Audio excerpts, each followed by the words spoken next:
I'm Alex Radcliffe from Board Game Co, and today I'm reviewing The Four Doors from Happy Camper.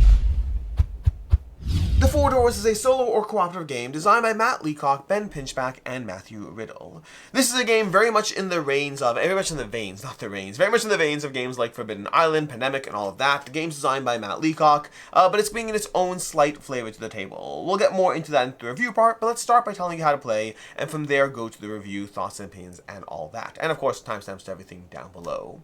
But with that said, this is a solo or cooperative game. Your goal is to rescue these relics over here from each of the doors before gathering all your adventurers up here and escaping the island using one of the ability cards in the deck. Well, specifically there's 8 of them in the deck, or 4 of them. I think there's 4 of them in the deck. I think there's 4 in the deck. There's 2 of each other ability, 4 of the specific one, but your goal is to get those relics first. The way you're going to do that is players are going to start with a variable number of cards in their hand, depending on the player count, but from there you're going to have the ability to gather more cards, although you are limited to ever having 5 cards in your hand on a turn, and then from there, when you have 4 of a color and you are at that respective door, this is supposed to be on the other side, when you have 4 of a color and you're at that respective door, you can trade them in to get that relic. So for example, right now we have 2 green cards. If I can get 2 more of those green cards while having my person on that door, again, the wrong side of this one, the right side, the wrong side, when you're on that door, then you can trade them in and get one of the relics. That is one of the actions you can do. Speaking of actions, the core structure of the game is you take 3 actions with your adventurer, then you draw more cards into your hand from the deck, then the bad things happen, which is usually having cards from the deck go to these cards over here, go to these doors. Those doors can potentially overflow, causing you to lose the game. We'll talk more about that shortly. And then rinse and repeat the cycle. So you're constantly trying to gather cards, prevent the doors from being overflowed, and then eventually get those relics and get to the end. So for example, let's just take a few turns walking through the actions you can take. There's move, eliminate, search, give card, and find relic. Move is pretty straightforward. You're going to move from one location to another. For example, let's pretend it's the Wanderer's turn. The Wanderer's ability is they actually have 4 actions each turn, so they can do a little bit more than other characters, although they don't have something else that they are better at. For example, the Shadowbinder, their ability is actually my favorite in the game, but we'll get to that soon.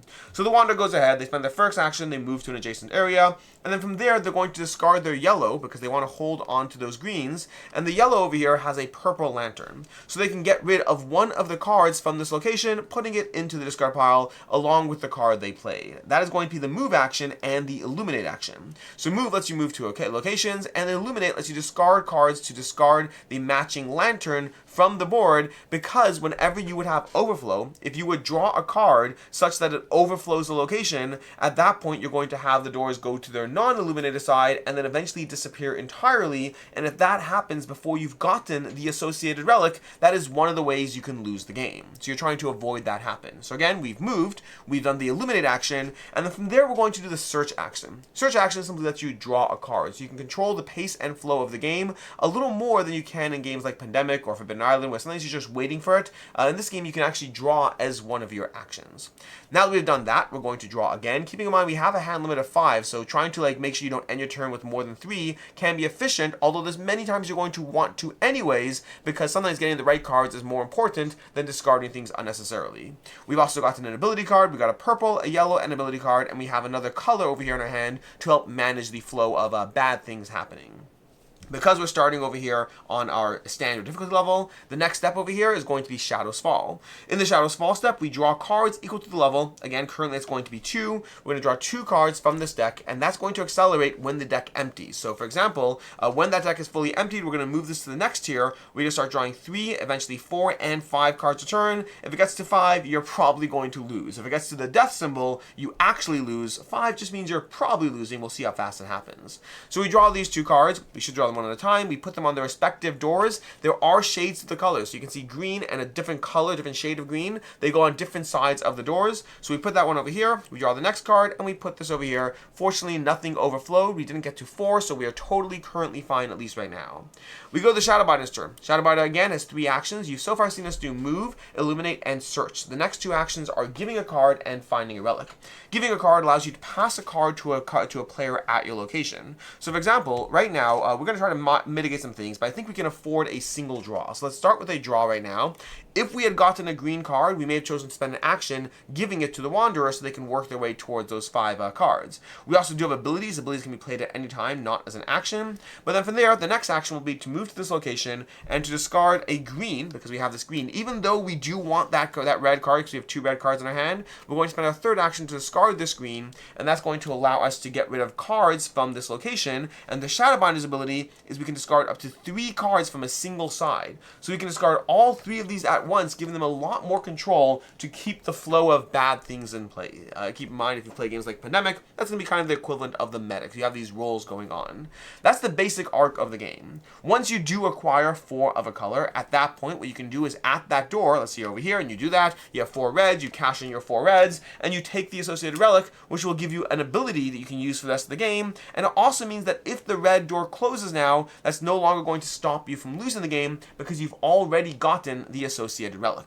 Once you have all 4 relics, you're going to make your way to the top. You're going to spend a specific card. The luminous flux over here is you can light the beacon on the rooftop if all players and relics are there. So we get the players and the relics there, and then we light the beacon, and then we use that luminous flux. There's 1 in each of the colors in the deck, and then we hopefully win the game.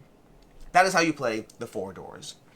My review on this one's going to be a bit interesting, because I'm going to start by saying this is a pretty good game. This is a pretty good game. I've had fun playing it. I've enjoyed it solo. I've enjoyed it cooperatively. It's a good game doing good things. If this is your first time playing one of Matt Leacock's designs, I think it's a good game. The part I struggle with in this one, we'll talk more about why I enjoy the game, but the part I'm trying to think of the order I want to do this in. Let's talk more about why I enjoy the game, and then we'll get into the part where I'm going to be a bit more critical, but I want to emphasize both things are true. This is a good game that I enjoy. I also am a little critical of it for different reasons. The reason I enjoy this game is it's a challenge. It's a cooperative challenge, or a solo challenge if you prefer it that way, in which you're trying to optimize the flow of the game. You're going to feel a little bit behind, and then you can start getting relics, which is going to help you, but then at that time, the pace of the game is slowly picking up until you're eventually playing 4 cards over here, and it can be hard to keep up with things if you're not careful. You can also start at higher difficulty levels, so you do have some control over how difficult the game is going to be as you play.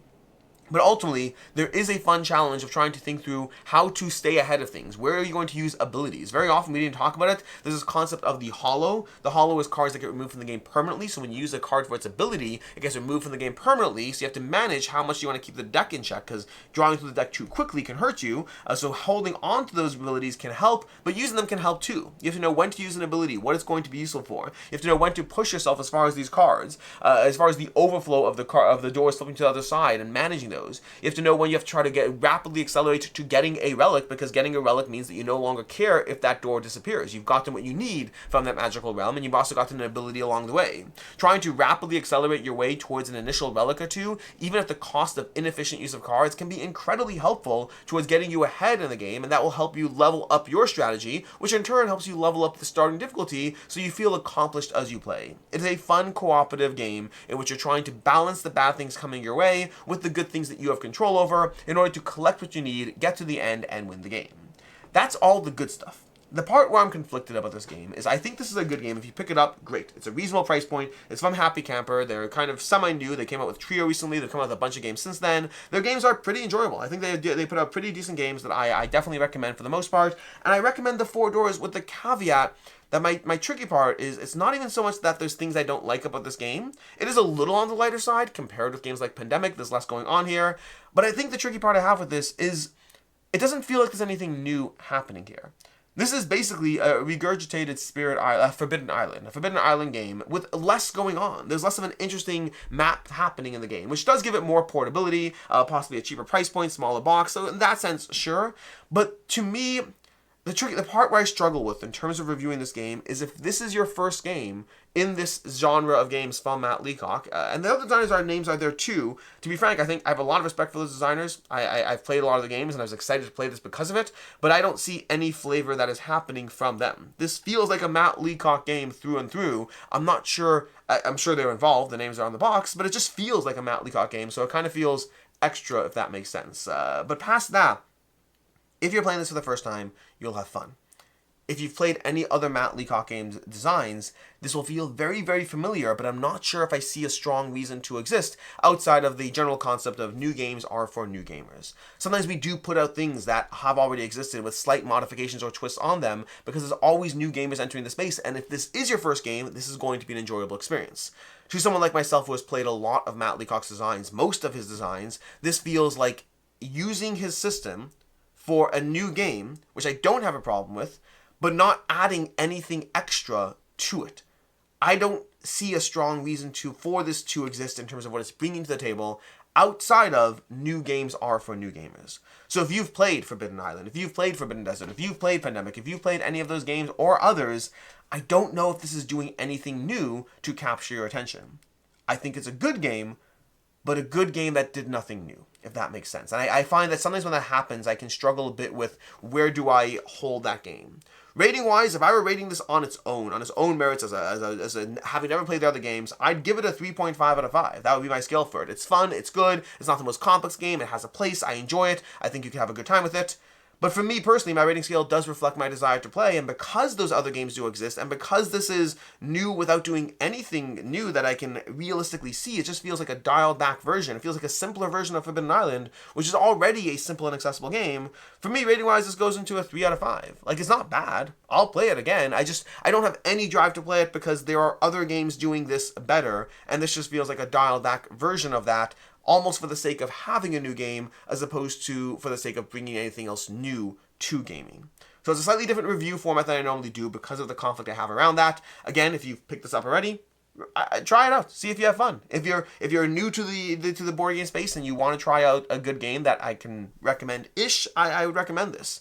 But as far as recommendations, I think realistically, Forbidden Island is a better entry point to the genre. Although I will say I don't like tin boxes, so I do like this box more than a tin box. But as far as gameplay goes, I think Forbidden Island or Forbidden Desert are both better entry points to giving you the accessible gameplay with more happening that is rewarding, and I think Pandemic would be my recommendation if you are trying to scale things up. The system works, it's a good system, it exists in other games, this just feels like the most streamlined, dialed-back version of that, which may have a place, but I think Forbidden Island is so accessible that it's hard for me to recommend this because of that greater context.